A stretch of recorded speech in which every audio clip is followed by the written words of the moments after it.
Often the hardest and most important choice in life is not the one we imagine. And worse still, we almost always ignore it until pain forces us to face it head-on. Who has never quietly wondered whether they are truly living what they were born to live? What if deep down there is a path that separates those who merely exist from those who truly embrace their identity as chosen, guided by God and sustained by faith? Then comes the question that stirs the heart. What if the decision you've been putting off is precisely the one that would change everything? Not just the course of your days, but the course of your purpose, your peace, your inner freedom. How many times do we go on autopilot, repeating patterns, collecting frustrations, believing that one day something will change on its own? But that day never comes. The truth is that there is no transformation without choice, and no choice without confrontation. You will realize that you are not trapped by the past or by others' expectations. You will understand that there is indeed a path prepared by God, firm enough to rebuild a life and narrow enough to reveal who truly has faith.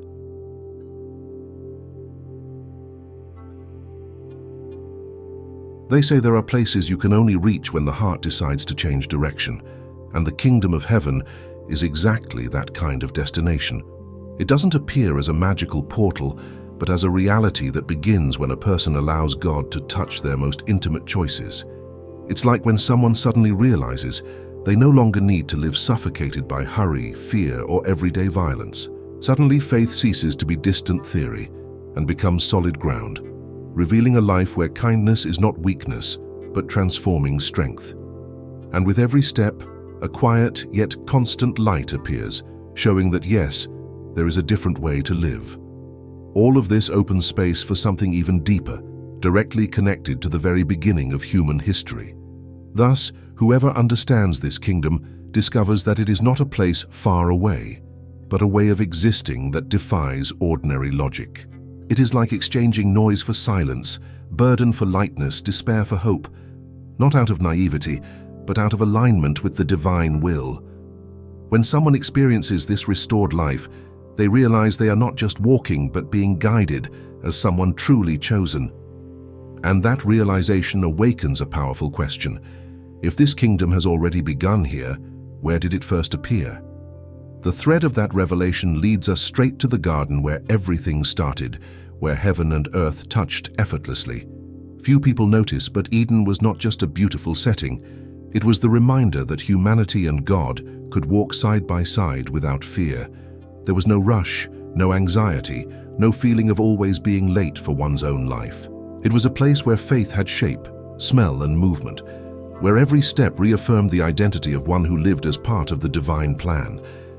Imagine the peace of waking up knowing nothing is out of place, that everything flows in harmony, and that love sustains every detail.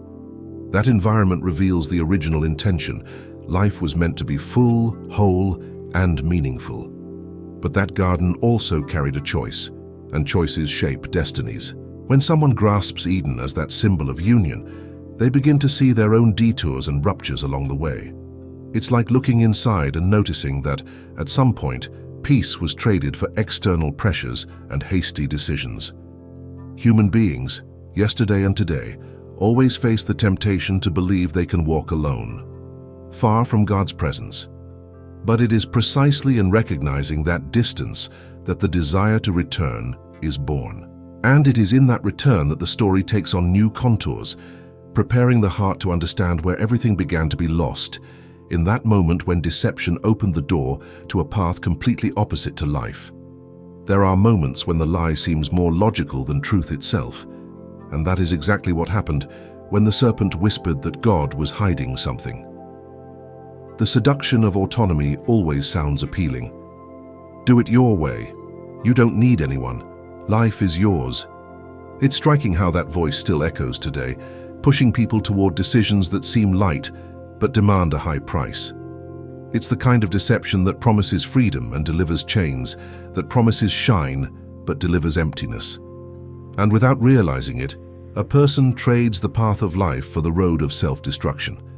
It is at that crossroads that the story bends, revealing the depth of the consequences. When someone falls for that seduction, a silent cycle of wear begins. like trying to fill a bucket with holes. The more effort, the more frustration. Faith is replaced by anxiety, peace by haste, and God's presence by an inner noise that never quiets. But it is precisely when facing that collapse that the need for true restoration arises. After all, if humanity was lost through the lie, someone would have to point the way back to life. And here appears an entire nation called to something greater, like a lighthouse in the darkness. Instead of abandoning humanity to its own chaos, God does something surprising. He chooses Israel to be a kind of living laboratory of hope. It wasn't about perfection, but about learning to walk in His presence, learning to build healthy communities, learning to live as one who is truly chosen. The Torah was not a burden, but a map, a compass pointing to the path lost in Eden. Imagine receiving direct instructions from the Creator on how to live well, prosper, and relate without destroying one another. That's what it was about. And yet the people kept getting distracted by empty promises. The influence of confused leaders and false prophets led the nation astray, just as modern gurus mislead people today with seductive speeches and non-existent results.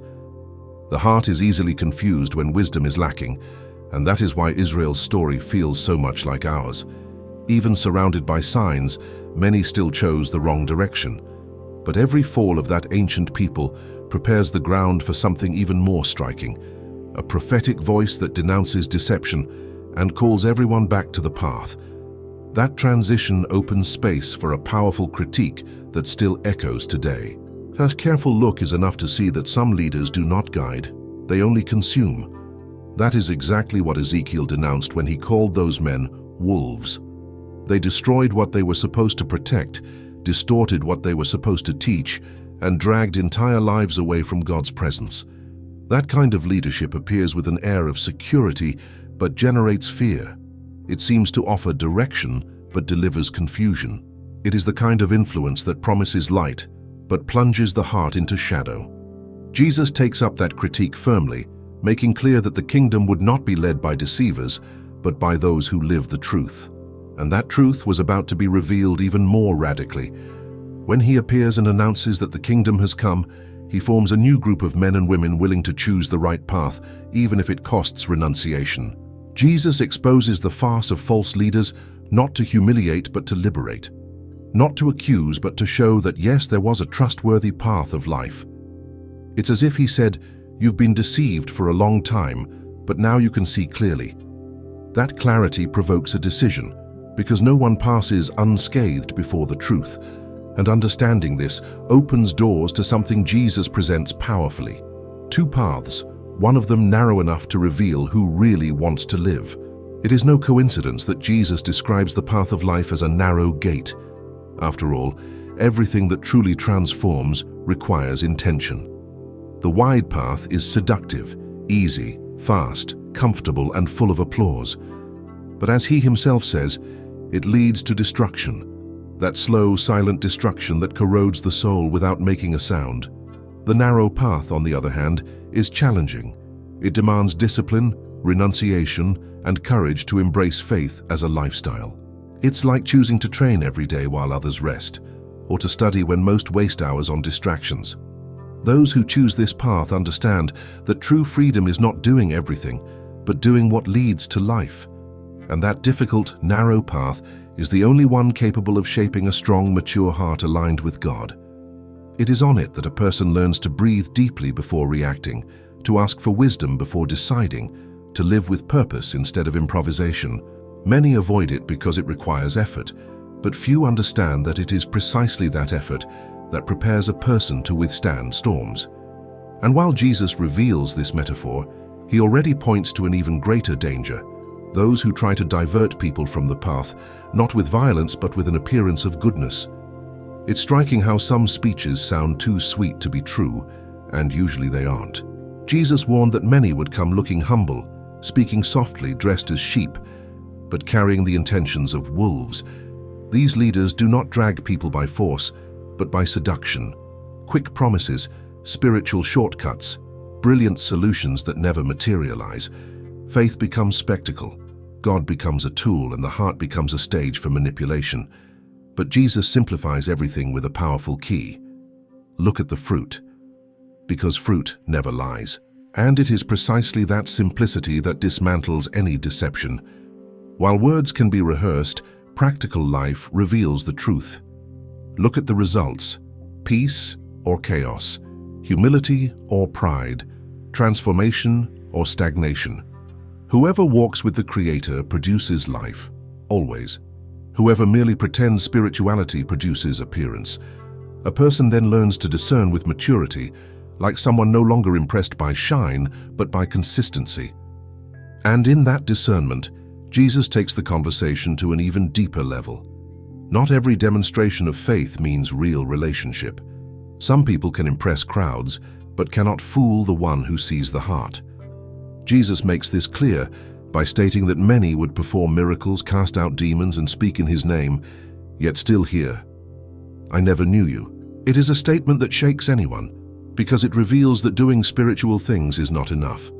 One must have a heart connected to the source of life. Appearance can convince, but only relationship transforms. It's like someone who talks about love all day, but doesn't know how to love in practice. The essence always exposes the truth, and that awareness produces a powerful turn. Instead of seeking performance, the person begins to seek intimacy. They learn to talk to God in the small things, to ask for direction before acting, to let faith shape decisions, not just speeches. And when that change begins, everything aligns: emotions, choices, priorities. That is why Jesus concludes his teaching with such a strong image: building a house that can be solid as rock or fragile as sand, depending on its foundation. That image prepares the way for something even deeper about daily life. There are truths that land like a gentle but accurate blow, and the parable of the houses is one of them. Jesus shows that everyone is building something, whether they want to or not. The house is life, relationships, choices, habits, character, and the foundation determines everything. Sand represents impulsive decisions, superficial faith, dreams without discipline. Rock symbolizes maturity, constancy, and alignment with God. It's like comparing someone who plans before acting with someone who lives putting out emotional fires. The difference only appears when the storm comes, and it always comes. And when it comes, the size of the house doesn't matter, only the strength of the foundation. The solid life reveals itself in crises. Those who built on rock remain standing, even if they sway. Those who built everything in haste see everything collapse easily. Jesus uses this metaphor to show that hearing his teachings is not enough.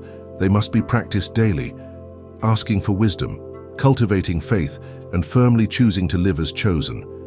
It is that practice that turns the soul into solid ground. And after showing that striking image, he broadens the vision even further, pointing to something grand, a new humanity born from that kind of foundation. From time to time, God awakens people for something greater than their own stories, and Jesus describes exactly that when he speaks of a new humanity. Not a distant utopia, but a community formed by ordinary people who choose to live extraordinarily, with justice, peace, courage, and love. People who breathe faith and carry hope even surrounded by violence and chaos.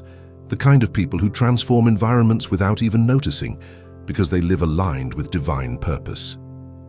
It is the humanity that reflects the kingdom of heaven in everyday life. And here everything narrows. This vision is not just inspiration, it is an invitation to decide who you want to be and how far you are willing to go. Jesus places that choice before everyone, not just the ancient listeners, but also whoever is listening now. Following this path may be hard, but it is the only one that leads to full life. And in recognizing this, a person realizes they have reached the most decisive point of the journey. The final choice, the one that changes everything and opens doors to a new beginning that no one can live for them.